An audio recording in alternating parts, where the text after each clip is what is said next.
The morning was calm at Willow Creek Marina, sunlight stretching over quiet streets and the faint sound of waves in the distance, until a violent pounding shattered the peace. 3 men in navy blue tactical jackets marked HOA Enforcement stood at the front door of 48 Willow Creek Lane, their mirrored sunglasses flashing and rifles hanging across their chests. Inside, Lisa Walker sat in her wheelchair by the window, coffee brewing behind her, eyes sharp and unshaken.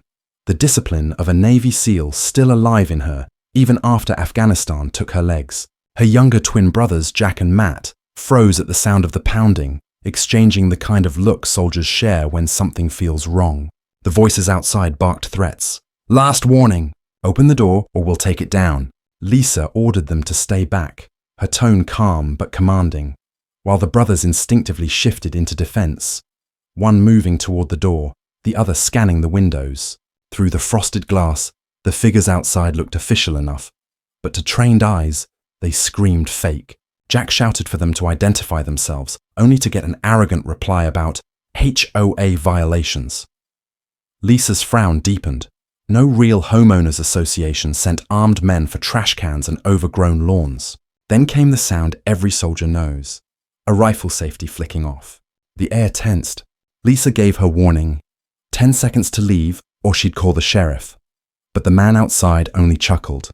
A split second later, the door exploded inward with a deafening crash, wood splintering as 3 armed figures stormed in, sunlight blazing behind them. Jack stepped forward, blocking his sister with his body, his voice booming, "Wrong house." The men entered with the swagger of bullies, cheap uniforms and rifles ready, claiming they were enforcing HOA rules. Lisa's voice cut through their arrogance, cold and measured, calling their bluff. Jack's trained eyes noticed the uneven stitching, the wrong gear, and the faint tattoo of a man who'd seen real combat, not HOA business. Matt loosened the strap of the knife sheath at his belt, subtle but deliberate. The room pulsed with quiet danger as the intruders shifted uneasily. Lisa gave one last warning. "You're trespassing. Leave now or face the sheriff." The leader sneered. "We're the law here." That was the wrong thing to say. Jack's tone dropped to something lethal. "You're standing in a SEAL's house, 2 of them, and you're threatening our sister. Think carefully about what happens next." Doubt flickered in the intruder's eyes. Outside, the SUV's engine revved once, a signal. Lisa's voice stayed calm as she told them to take the hint, and they did. They backed out slowly, climbed into the SUV, and rolled away down the street, leaving behind shattered wood, drifting exhaust, and silence heavy with promise. Inside, Lisa whispered what they all knew. "They're testing us." Jack nodded grimly. "Next time, we'll be ready." The morning sun poured through the broken doorway, painting the quiet house in golden shadows. Peace was gone, and war was coming to Willow Creek.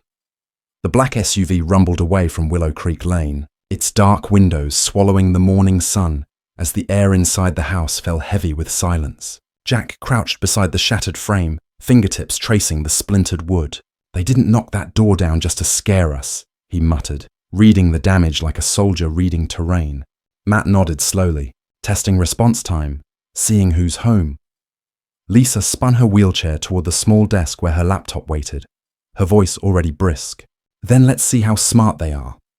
As the twins guarded the doorway, she logged into the county database, fingers flying across the keys. Outside, the low hum of the SUV faded into the hiss of the coastal wind, but the tension stayed thick in the air. "License plate, make, model," Matt said, snapping a quick photo through the broken doorway. Zooming in, his expression darkened. "No front plate. Rear one looks fake, probably stolen." Jack's gaze shifted to the street. A silver sedan sat under a sycamore tree across the road, the driver's silhouette too still, too alert. "We've got company," he whispered. Matt stepped up beside him, eyes narrowing. "Could be backup, could be a lookout." Inside, Lisa called out, "Plate's not in the system. Total ghost." As she spoke, the sedan's engine coughed to life and began rolling slowly past, the driver's face hidden behind large sunglasses. But Jack caught the faint reflection of an earpiece wire curling into the man's collar. "They're coordinated," he said quietly. "Not HOA, not cops, organized." Lisa wheeled closer, determination flashing in her eyes. "Someone's paying them. Give me that photo. I'll cross-check with last month's county reports."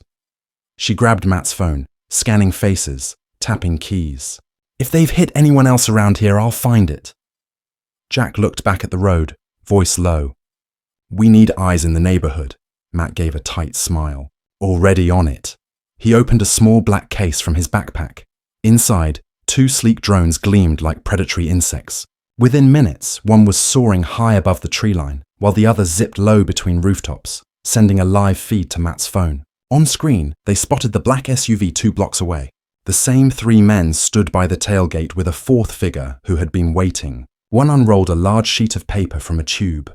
"Blueprints." Lisa leaned over the feed. "That's the neighborhood layout. And that," she pointed, "is our house." Red circles marked 4 homes in total, all on the same street. Jack recognized one immediately. Mrs. Carter's place, 3 doors down, widowed and alone. "They're targeting the vulnerable," he said, voice tight. Lisa's tone hardened. "They think I'm on that list." The SUV crew loaded the blueprints back into the tube, then split. 2 got into the SUV, 2 into the silver sedan. Both vehicles rolled off in opposite directions, disappearing into the trees. Matt guided the drone home, landing it silently on the porch. "They'll be back," he said quietly. "But not tonight." Jack nodded once. "Then we'll make sure next time they're not ready for us."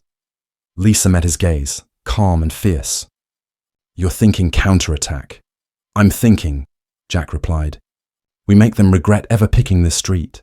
Outside, the ocean wind shifted, carrying the smell of salt and metal, a storm rising somewhere out on the horizon. Inside, the house was quiet again, but it wasn't peace. It was preparation. They didn't wait.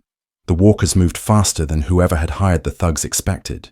Within hours, the house looked less like a quiet bungalow and more like a careful, professional operation. Pinhole cameras tucked under eaves, motion sensors threaded to phones, fishing line tripwires set low across likely entry paths, and small EMP blocking pouches laid near the breaker box to foil any crude jamming attempts. Matt's drones crisscrossed the sky on silent patrol, feeds rolling back to Lisa's laptop, while Jack, methodical and steady, bolted extra locks and arranged safe funnels through the rooms, so visitors would be channeled where they could be seen and recorded. Not surprised. They weren't preparing an ambush for blood. They were preparing a trap for evidence and for embarrassment, because that was more effective than revenge. At dusk, the twins tested night vision optics and trip lines, practicing non-lethal containment moves, while Lisa double-checked call lists, sheriff, harbor patrol, and 2 neighbors willing to come when the alarm went off, and uploaded the drone footage to a secure cloud so nothing could be erased. They also pushed quietly through the neighborhood, warning Mrs. Carter to stay with a cousin and arranging oxygen checks for the Petersons, turning potential victims into participants in a neighborhood watch without fanfare. Then, on the night the thugs came back, the street hummed with quiet readiness. The black SUV eased in as before. The sedan rolled to a stop, and 4 men moved with practiced cold. This time, as the stocky lead approached the Walker porch, a near-silent trip line snagged his foot and spun him off balance. A motion sensor triggered a blinding strobe and a recorded dog bark that disoriented the crew, while Jack and Matt, visible on the porch with calm flashlights and open doors, had the advantage of cause, not fury, as neighbors' lights flicked on and drone cameras circled above. One of the intruders tried to radio for backup, but Matt's jammer gave a quick, engineered hiss and the call dropped, while Lisa, voice even and authoritative, announced to the night through a megaphone that the sheriff was en route and that every move was being recorded, caught, rattled, and filmed from multiple angles. They stumbled back to their vehicles, only to find the silver sedan's wheels lightly fouled by Matt's preset road snares, rubber strips, and a small, legal wheel lock device, forcing them to stop. By the time the black SUV tried to flee, drone footage and license plate extracts that Matt had already uploaded to the county lead officer allowed deputies to block escape routes, and within 30 minutes, sheriff's cruisers rolled quietly down the cul-de-sac to take statements and detain the suspects for questioning. In the harsh fluorescent light of the patrol cars, the men's confident swagger was gone. Their neat, cheap HOA enforcement patches peeled back under inspection, and the rolled blueprints were unrolled for deputies to see the red circles marking the 4 homes, a smoking gun of intent, while Mrs. Carter's neighborly camera and Jack's in-house pinhole clips filled the chain of custody with damning continuity. Lisa watched the arrests with the same steady eyes she'd had when the men first knocked. But inside, she felt only cold satisfaction. They had turned an intimidation campaign into incontrovertible proof of a coordinated targeting operation, and the neighborhood that had been primed for fear had become evidence and community instead. As deputies drove the suspects away, Matt let out a breath he didn't know he'd been holding. Jack checked door sensors one last time, and Lisa closed her laptop. The street was still, but different now. Less fragile, more watched, and a little less likely to be picked off again. The next morning, Willow Creek Lane was unrecognizable. The splintered door had been replaced with plywood. The lawn was roped off with yellow tape, and 2 sheriff cruisers still idled under the oak tree at the corner. Reporters had already sniffed out the story. Armed HOA enforcers arrested in bizarre home invasion, but the walkers said nothing. Lisa sat at the kitchen table, coffee in hand, scrolling through the early reports while deputies catalogued her footage. Every second of the confrontation had been recorded from 3 angles: the porch camera, the hallway cam, and Matt's drone feed. The evidence was airtight. Jack stood by the window, arms crossed, watching as detectives loaded the seized SUV onto a flatbed. When the back door swung open, the truth came spilling out. Boxes of fake HOA letters, forged citations, counterfeit IDs, and a binder full of property data from the entire neighborhood. Lisa's stomach turned. This wasn't about trash cans, she said quietly. They were scouting for homes.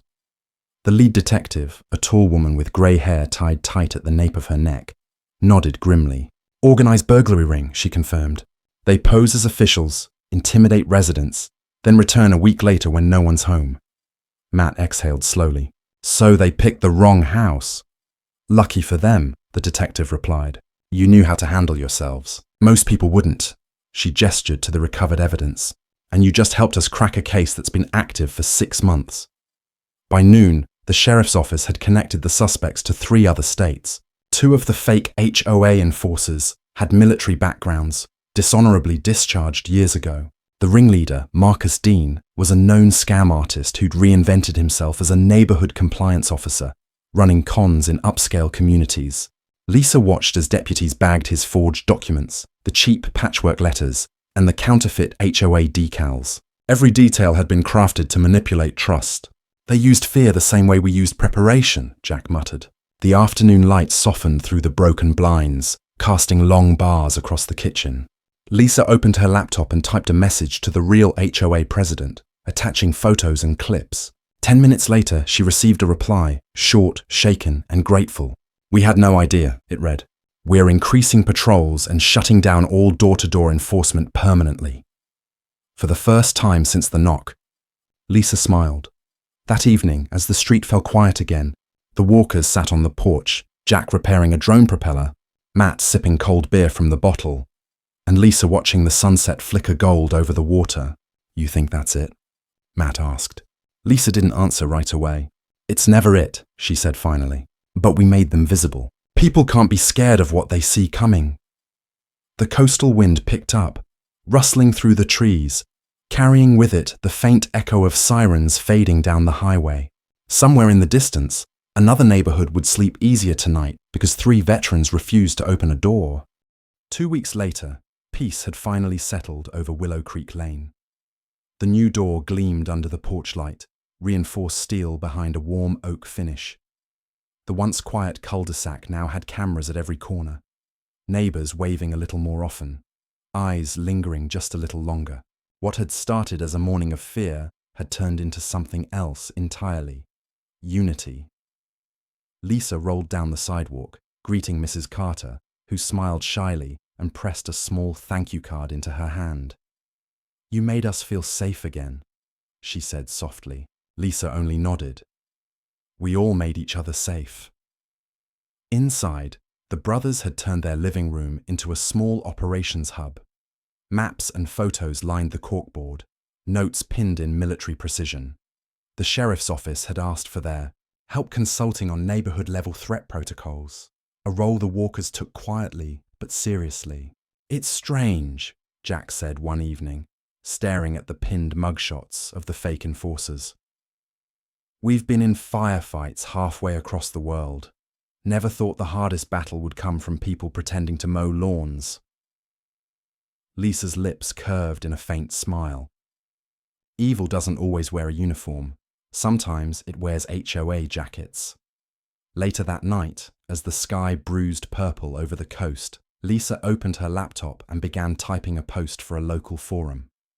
She called it, "How to Spot a Fake Authority." It wasn't dramatic, just a list. Check IDs, call real numbers, trust your instincts. Within hours, it spread beyond the county, then beyond the state. Messages poured in from veterans, homeowners, and even law enforcement thanking her for speaking out. They tried to scare one person, she told Matt, and ended up waking a whole neighborhood. A week later, a reporter from the Coastal Tribune came by. He wanted to write a human interest story. Veteran outsmarts armed imposters. Lisa hesitated, but eventually agreed. The article ran on a Sunday morning under a photograph of her on the porch, sunlight glinting off her wheelchair frame, her brothers standing behind her.